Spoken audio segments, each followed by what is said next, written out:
Beauties, my name is SHWETAVIJAY and welcome back to my channel. So today we're going to be talking about the worst beauty products of 2020. This is part 2, I have to say. Part 1 I did 2 weeks ago, so you can check it out, and I just thought of splitting it because there's a lot of skincare that I absolutely loved, a lot of beauty products, makeup included, that I really liked, and there were a lot of them that I just did, and just putting all of them in one video would become one boring long ass video. Okay, so I just thought let's just split it. This is part 2. There's going to be one more part before this goddamn year ends. Sorry about the noise out here, there's a construction work, so nothing I can do, we can just chug along. Before I start, I have to put a disclaimer like I did in part 1 that it's all subjective. Whatever works for you not necessarily has to work for me, vice versa. And if I'm talking about a product from a brand I did not like, that doesn't mean I'm cancelling out the whole brand, okay?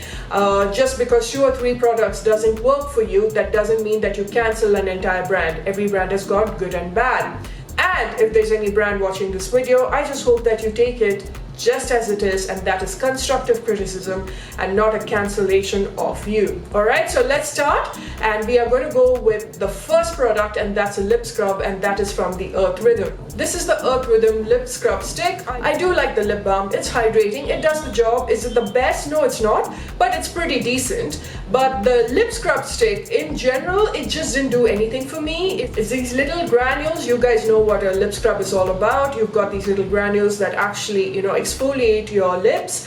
I just exfoliate using my brush, to be honest, in the morning. When I brush my teeth, I feel it's more than enough. This is not a lip scrub that will also work for somebody who's got really flaky lips. I noticed that when I did get really flaky lips, and it just didn't work for me as much. It's convenient, I suppose, with the packaging. The way it's packaged is like a small little chapstick. When you're exfoliating, okay, I can see a little bit of dead skin on top of that, so I have to then take a tissue and rub it off, and it's just a whole process of it, cleaning the debris of your lips on top of that. I just feel it's not worth the money, and I think that it is better to just make your own lip scrub at home. It's very easy to do that instead of just spending that extra cash on something that might or might not work. The second one is the SUGANDA ROSEHIP serum. Not a fan of it, to be honest. I have tried it. I have tried to make use of it as much as possible, and now I have started incorporating it on my body. I'm not somebody who looks at essential oils with a spike tail and a pitchfork. It's not the devil for me. A few of them has really worked for my skin, has done wonders. And this one has got all the good ingredients. It probably would work for a lot of people, I know it has. But when it comes to a ROSEHIP serum, I don't know if you saw my video on, I've been doing this facial oil series, and I started with the ROSEHIP and then squalane, so go check it out, you guys. It's very educational. And in the ROSEHIP video, I did say that when it comes to ROSEHIP seed, I like it on its own, okay? Unless the percentage of the ROSEHIP is really less, like I would say 4% or less in a product that has got everything all together, then I'm fine with it. But like in a moisturizer or something of that sort. But when it comes to a facial oil, I still prefer my ROSEHIP without a mixture of any other essential oils. This has got rosemary oil. I don't want anything, I just want ROSEHIP on its own, organic, without any essential oils, without any fragrance. This has got that very nice pleasant fragrance because of the essential oils, and a ROSEHIP has a very nutty, woody, toasty kind of a fragrance that is quite offensive to a lot of people, but I'm okay with it because I have seen what an organic cold pressed ROSEHIP on its own can do to the skin. That is why it made it to the list. Moving on to BUBBLEFARM Naturals, another brand that I really like. A few of their products are really good, especially the hair care range from BUBBLEFARM Naturals I really like. But the one that I really dig is the anti-acne facial oil. Okay, now let me show you the ingredients in this. This has jojoba oil, vitamin E oil, fabulous. Tea tree essential oil, not so bad because tea tree works for me very well for acne. But here's where it gets iffy. It's got lemongrass essential oils, lavender essential oils. Anything that is citrus based and lemongrass is not something that I'm a huge fan of, to be honest. Those are essential oils that it just doesn't work for me. I stay far away from it. Though as much as lavender is very beneficial for a lot of skin, I just feel that for sensitive skin, lavender is something that can really irritate, as well as lemongrass. And I did notice that it just didn't do anything for my skin. You know, it didn't clear out the spots, it just didn't help me. You know, just a slight tingling effect. I noticed that with this oil. So that is why I'm saying that if you have sensitive skin and you have cystic acne, this is definitely not the oil that will calm down your acne. No, I just feel that this probably would aggravate a lot more. Now let's move on to Pixie Beauty. Okay, there's a lot of things from Pixie Beauty I really like, and I have given my top recommendations of Pixie Beauty in case that's a brand that you're looking at, because Pixie Beauty is now available at Sephora and at Nykaa. Yeah, I mean, the reason I rolled my eyes is because of the whole Nykaa controversy. I hope you guys followed me on Insta stories where I disclosed what happened to me. But I'm so happy that a lot of you have been contacted by Nykaa. They're trying to resolve your issues, and they have written to me as well. I'm yet to respond. Anyway, let's move on from that chapter. I'm not cancelling anyone, not into cancel culture. But Pixie Beauty, like I said, if you want to know some of my favorites, then you can definitely check out that video. But this one, the Glow Tonic Serum from Pixie Beauty, it's a very feel-good kind of a serum, very lightweight, the skin easily absorbs it, gives that feel-good factor, but it does absolutely nothing, no difference. This has got glycolic acid, this has got ginseng, and this has also got aloe vera. I'm just saying that this one is slightly steep for a serum out here in India, but it should do something now for your skin. It should actually give you that glow. It should actually make a difference to your skin. It just did. It was a very mundane, lame serum that just feels good on the skin. It's like I said, the skin absorbs it, but nothing more than that. I was very disappointed in this product because I thought glycolic serum, I was quite excited about it. It's also got ginseng. It's another ingredient that I like. Didn't do much for me, so I'm just using it, finishing it off by applying this on various other body parts like my back, on my on my arms, because you've got to make use of products that you have already opened up. You can't donate them. The next one is again from BUBBLEFARM, and this is the Basin Green Gram Brightening Pack. Okay, everything sounds nice for the face. I'm talking about if you're looking at your DIY sort of an ingredient, then this sounds like music to the ears, but oh boy, did this irritate me so much. It's not something, and Basin is something that I always reach out for with a little bit of haldi, yogurt. It really does wonders to my skin, but for some reason this one really irritated me.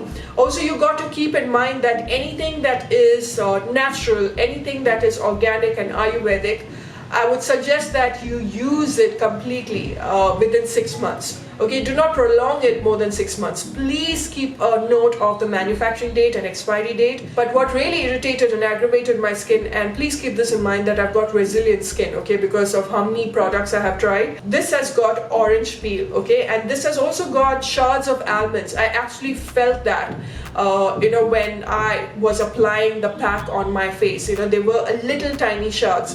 The thing is, when you feel the texture of it, it is smooth. They've tried to smoothen it as much as possible, but you do get that almond shard. So keep that in mind. If you've got a nut allergy, then this is not the face mask for you. And it was very irritating on my skin. A big no from the face pack section of BUBBLEFARM. Okay, so the next one I did not enjoy is from the Earth Rhythm. This is the Daily Defense Sunscreen Lotion, and I did not enjoy this at all. I tried my level best to make it work, you guys, and it just did. It was very stubborn, okay? First of all, the white cast that it gives you, it was shocking. Over makeup, it just made my foundation, it made me look like very ashy. It's extremely thick, so it just doesn't dissolve on the skin as quickly and as effortlessly like other sunscreens do. So I have got another new one that they sent me, and that is the Ultra Defense Mineral Sun Fluid SPF 50, and that goes better on the skin. It has got that very lightweight texture. It didn't give me as much of a white cast. It was slightly there, but I preferred the texture of this sunscreen a lot more to this very difficult one. Okay, so let's move on to Nykaa Lip Crush Lip Balm. Now when it comes to Nykaa, I'm not cancelling it because where else? Which other site has got all the products? But besides their very poor service and questionable products, you know, the lip crush, the lip balm, it's okay. It's not like the best, nor is it the worst. It's that very mediocre lip balm that is running around in purgatory. You know, it's like either take me to heaven or take me to hell. And over a period of time, I would say within 2-3 months, the lip balm gets a lot more thicker and tougher to work with. It doesn't have that same smooth consistency as it felt when you first opened it and you applied it. Even then, when you first opened and applied it, it wasn't like the smoothest thing. But this one, no, you guys, no. First of all, the product itself, they copied it from another Korean lip balm, the macaroon shaped one. So they've copied, blatant copy. This one is such a disappointment. It was like one of those mirage in a desert, you know, when you see the oasis and you see fountain after walking for a very long time and you're really happy, but the moment you reach your fountain, it's like it was all a mirage. So this is what the lip balm did to me. It gave me hope and then it just burst my bubble. Alright, so let's move on to a foaming facial cleanser, which I did not like, you guys. Okay, I really gave this one a shot, and that is the AHA BHA foaming cleanser from Dermaco. Dermaco, there are a few things that I'm trying and a few of them are pretty decent. They're much better than their sister company Mama Earth. Mama Earth is a mixture of natural and actives, okay, so it's a little mess pot, to be honest, but I just felt that they wanted to start something new probably, and they started their sister company Dermaco. I just feel that, yeah, they've got guidance of dermatologists on board that is formulating their product, that's helping them basically. That doesn't matter, because end of the day it is about whether the product works for you or not. This is a bit too strong for even me. For me, when it comes to cleansers, I prefer something that is a lot more gentler, to be honest, because anyway you're using certain products right after your cleanser that, especially for active acne, for acne prone skin, we are using a lot of products post our cleanser. So when you use a cleanser that has already got AHAs and BHAs and then you follow it up with AHAs and BHAs, it's just a bit too much for the skin. That's what I feel. This foaming cleanser, it's not like it's going to super dry your skin. It didn't do much, okay? And I did have a couple of breakouts. You guys know that there's no one who can tell you about products when it comes to breakout than my skin. I have the actual quintessential acne prone skin, okay? This didn't do much, you guys, though it is a wash off kind of a product which shouldn't matter, but it's not an A-game face wash, okay? And I just feel that if Dermaco, if they're having formulators and dermatologists, they can really top the game when it comes to this. And apparently they're starting their fragrance-free line next year, which I'm super excited about. Another thing that I want them to do again is over here on the ingredient list. I mean, everything is listed out really well. That's what I prefer more than the Mama Earth one. But I also want them to tell me the percentage of glycolic in this. Okay, I want to know the percentage of mandelic acid and salicylic acid. So, and right now I know that it's not about the inky list, but I would feel safer when I'm buying my actives to know how much is going into this bottle. Even if it's a face wash, it's a wash off product, I want to know how much is going in this. But all I can say is this one, nah, no, I wasn't a fan of this. Their niacinamide is pretty decent, you guys. You know, that is something that is okay. It's interesting. It's not the best niacinamide. It's pretty decent. The azelaic acid is also very nice, okay? It's working very well so far, not broken me out. So I was very happy to see an Indian brand play with azelaic acid. We'll definitely review a lot more before I jump into a conclusion and tell you. Now let's move on to another product that is from Charlotte Tilbury. I don't have that with me right now. Thank God I don't have it. Because when I got it in hand, because I saw the hype about it was so real, and those were the days when I was stupid enough to think that a face mask is it, okay? And that is her dry sheet mask. So I'm just going to insert a picture right now because this is something that I had in London, and I don't know why I never mentioned this before. I just completely slipped my mind.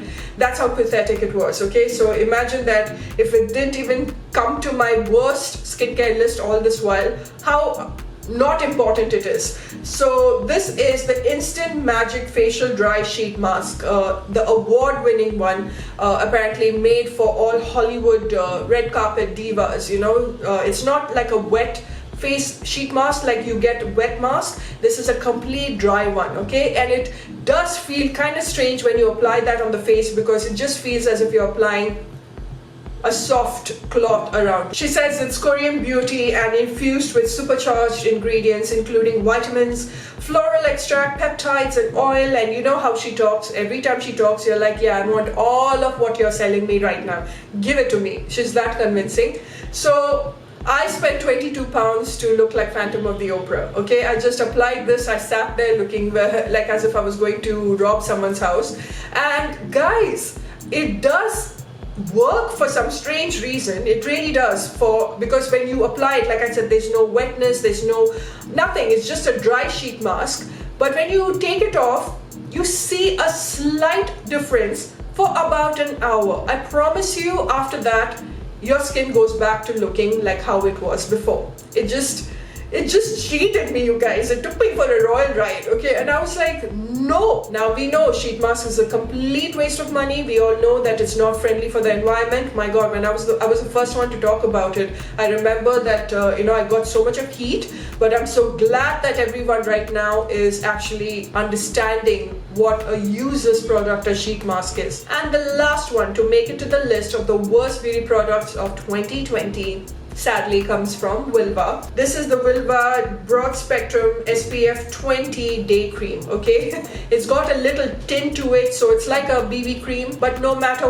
what I do, it doesn't apply very smooth on the skin. If it was just a moisturizer that you apply, first of all, SPF 20 doesn't make a difference when you step out, to be honest. The tinted moisturizer, if you're using this as a BB cream, it splits. It doesn't sit very well on the skin. It actually moves, okay? That's what I noticed. It's got like a life of its own. So when you're rubbing it, wherever you're rubbing it, that's where the skincare goes. That's where this product goes. Very, very strange. And I've tried to set it as many times as possible. There are better tinted moisturizers out there. In fact, you know what? I like the Just Herbs one. And they're coming out with 15 more shades, to be honest. So this obviously has got a little more protection. That's the only plus point to this. But the fragrance also in this is a little too strong for my liking, and at the same time the product moves. It's like doing a little Bharatanatyam on your skin. So that, you guys, ends my worst beauty products of 2020 part 2. Please stay tuned for part 3. That is going to happen very soon. But what I'm super charged about is the best of 2020. So please let me know what you thought of this video. Is there any other product you did not enjoy? I would love to know about your opinion, your take on things. I love reading your feedback, and until later, bye for now.